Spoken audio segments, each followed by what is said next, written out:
Assalamualaikum friends, and welcome back to my channel Sabah's Kitchen Diaries. So today I'm making tropical ice cream shake.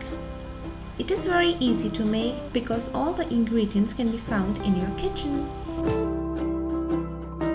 So let's make this royal dessert with me and do enjoy and share it with your loved ones.